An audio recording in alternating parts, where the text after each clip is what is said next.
Kemudian Allah berfirman, wa in kuntum, dan jika kalian junuban, dalam kondisi junub.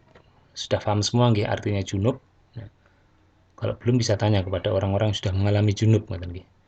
Fattahharu, maka bersucilah kalian atau bersih-bersihlah kalian dari junub kalian supaya menjadi suci dengan cara apa? Mandi. Ini adalah mandi besar. Jadi kelanjutan ayat ini adalah setelah perintah tadi orang ingin sholat diperintahkan yang pertama yaitu dengan wudhu yang merupakan syarat sahnya sholat, maka apabila seseorang itu dalam kondisi junub dan dia ingin mensucikan diri untuk melaksanakan sholat, maka dia harus apa? Mandi besar. Nah, perintahnya ada di surat Al-Maidah ayat yang ke-6 ini. Kemudian Allah melanjutkan, wa in kuntum, dan jika kalian mardo, yaitu sakit, kemudian aw ala safarin, atau kalian berada di suatu perjalanan, atau kalian saat dalam perjalanan, aw jaa ahadum minkum, atau salah seorang kalian mendatangi, atau kalian datang dari mana? Minal ghaid, dari tempat buang air. Artinya apabila di antara kalian mengalami sakit, atau mungkin kalian dalam perjalanan, atau kalian sudah melaksanakan hajat kalian di dalam kamar mandi atau di dalam kakus, ini ada dua kemungkinan, mungkin buang air kecil, mungkin buang air besar, atau tahu nggih kakus, mungkin dalam bahasa lainnya maaf ada yang mengatakan jumbleng atau apa.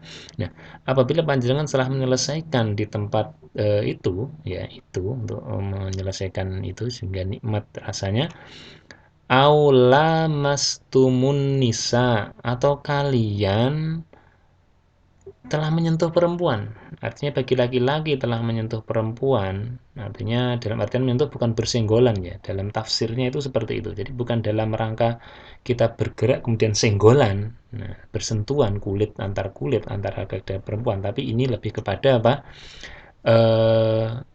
Berhubungan suami istri, artinya berjima.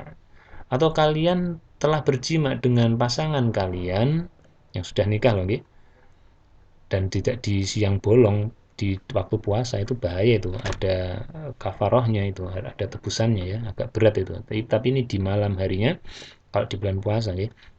Nah, kalau di luar bulan puasa silahkan, tapi kalau kalian sudah berjima kemudian kalian apa namanya posisinya junub, nah kalian harus apa? Mandi. Cuman masalahnya kalau diperintahkan untuk mandi, falam tajidu ma'an, lalu kalian tidak mendapati apa? Air. Artinya apa?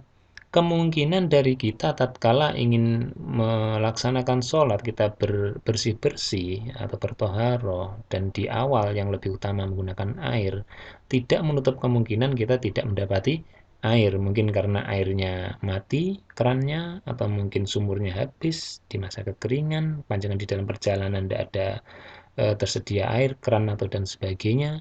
Atau mungkin kalian dapat air tapi tidak bisa menggunakannya karena apa? Allah sebutkan marido, kalian sakit. Artinya terkena air malah tambah sakit. Mungkin punya luka luar menganga, itu kalau tersentuh air malah maaf kicat-kicat dan sebagainya. Wah, ini kalau mau sholat wudhu dulu. Nah, ini kalau dituangi air wah bisa berbahaya. Maka ini ada pengecualian dari Allah. Jadi bagi yang kalian sakit dalam perjalanan, atau kalian dari buang air di kamar mandi, atau kalian setelah berjima dengan pasangan panjenengan, nah kalian mau melaksanakan sholat, nah tapi tidak ada air, maka apa yang diperintahkan bagi dia? Fatayamamu, maka bertayamumlah kalian. Dengan apa? Su'idan toyiban, dengan debu yang toyib, yang baik, yang suci. Jadi kelanjutan ayat ini adalah Allah menunjukkan bagi mereka yang junub perintahnya tetap harus bersih-bersih, harus bersuci dengan apa? Mandi besar. Nah, tapi bagi mereka yang sakit, tidak bisa terkena air, atau mereka dalam perjalanan tidak ada air, mereka dari kamar mandi, atau mungkin dari buang air kencing, mungkin di jalan, mungkin terus minggir di satu tempat menyembunyikan diri, bukan di tempat umum kan nggih, kencing di samping mobil, nah itu kelihatan orang, bukan. Nah, itu kemudian bisa jadi setelah berjima dengan pasangannya dia tidak dapat air maka bertayamum. Nah, ada pilihan yang kedua, tidak ada air, dengan apa? Medianya bukan air lagi tapi dengan apa? Su'idan thayyiban, dengan debu yang suci. Maka ini merupakan dasar bagi kita untuk bersih-bersih dengan alternatif yang kedua, yaitu apa? Dengan menggunakan media bukan air, yaitu dengan debu atau atau pasir itu, dengan nama tayamum. Jadi kalau belum ada yang tahu dari mana dasar hukumnya tayamum, ya ini di surat Al-Maidah ayat yang ke-6. Para jamaah rahimakumullah, dulu ada beberapa cerita dalam sebuah riwayat. Ada dua orang sahabat, itu dia sedang dalam posisi perjalanan dan dia sedang junub, nah tidak mendapati air, ya di antaranya mereka ini waktu sholat dia bergulung-gulung di tanah seperti kucing atau hewan atau ayam gitu, mungkin bahasa lainnya itu kipu ya. Sehingga mereka bergulung-gulung di tanah kemudian melaksanakan sholat. Nah maka sepulang dari itu mereka lapor kepada Rasulullah, ya Rasulullah kemarin terjadi begini begitu, nah kita tidak bisa bersuci, tidak ada air, maka adanya tanah kami berguling-guling, maka bagaimana? Oleh Rasulullah ya diberikan alternatif, ya tidak seperti itu, tapi dengan cara apa?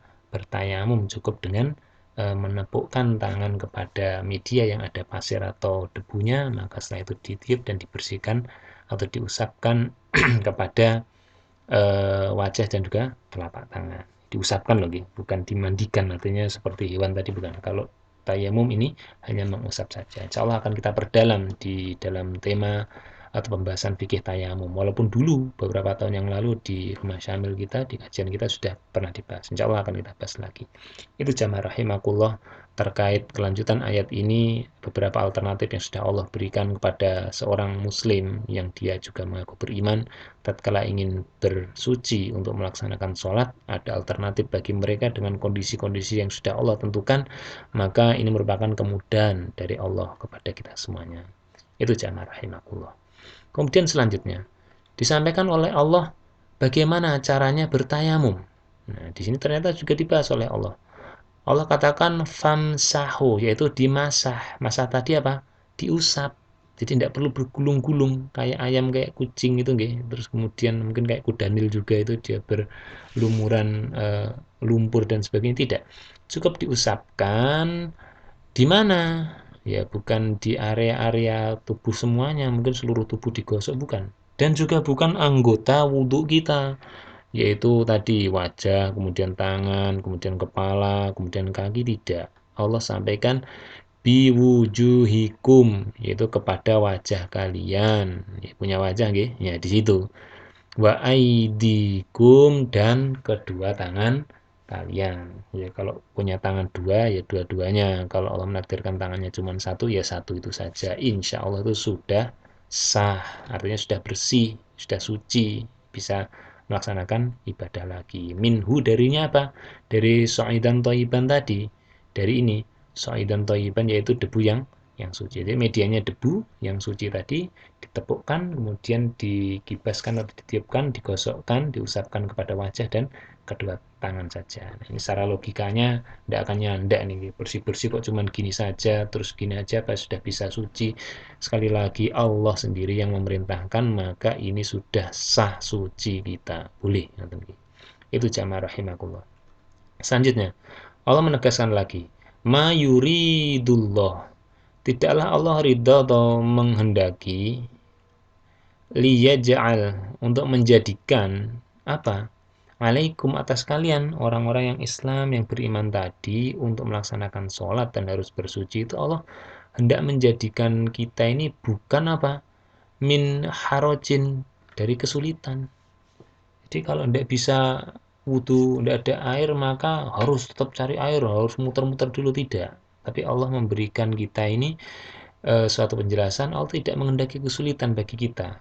Walakin, akan tetapi, yuridu, Allah itu menghendaki, liyutahhirakum, untuk kalian ini bisa bertoharoh atau mensucikan diri itu, waliyutimma, dan Allah menyempurnakan untuk kita ini nikmatahu, yaitu nikmat yang Allah berikan. Apa nikmat yang Allah berikan kepada kita? Ya ini, kemudahan dalam apa? Bertoharoh. Jadi kalau bersuci untuk sholat tuh hanya dengan air saja, mungkin teman-teman yang berada di padang pasir, mungkin di mana, atau mungkin di kutub yang di sana airnya dinginnya luar biasa, itu mereka bisa terdampak tubuhnya, bisa merusak tubuhnya. Maka dari itu, oleh Allah diberikan beberapa pilihan dan juga alternatif keadaan. Itu merupakan nikmat untuk Allah bisa membuat manusia ini menyempurnakan nikmat Allah. Jadi bisa dapat semuanya nikmatnya. Alaikum atas kalian yaitu orang-orang Islam yang beriman. Tujuannya apa? La'alakum agar kalian apa? Tashkurun, bersyukur. Ya bersyukur. Kalau Allah tidak memberikan kemudahan nikmat seperti ini, wah sulit kita. Kalau tidak ada air, wah kita tidak bisa sholat, ya dosa semuanya. Kalau musim paceklik, musim kemarau, contoh di Jawa Tengah, itu kalau kekeringan luar biasa, cari airnya sulit, tanah-tanah pada pecah-pecah, apa mereka tidak bisa sholat karena tidak ada air, terus dosa terus. Ya, tidak seperti itu, jamaah rahimakumullah. Ada alternatifnya. Maka dari itu, perlu kita syukuri apa yang sudah Allah berikan pada kita. Sebenarnya sudah sempurna nikmatnya kepada kita, sehingga kita tinggal melaksanakan dan menikmatinya dan juga bersyukur. Nah, bentuk syukur ini la'alakum tashkurun, kita mau bersyukur ini apa? Ya dengan menjalankan ketakwaan kepada Allah. Jadi sholat itu yang diperintahkan oleh Allah untuk didirikan dan harus suci ini merupakan salah satu bentuk rasa syukur kita kepada Allah atas nikmat kita. Kalau dihitung nikmat kita ini yang dari Allah tidak bisa dihitung, jamaah rahimakumullah. Untuk itu, maka kita harus bersyukur kepada Allah dengan senantiasa terus mendirikan sholat dengan bersuci dari alternatif yang Allah berikan ini kemudahan-kemudahannya. Itu jamaah rahimakumullah sekilas yang bisa kita pelajari dari pelajaran pertama yaitu surat Al-Maidah ayat yang ke-6. Kita akan masuk ke dalam pelajaran kedua yaitu intisari tafsir.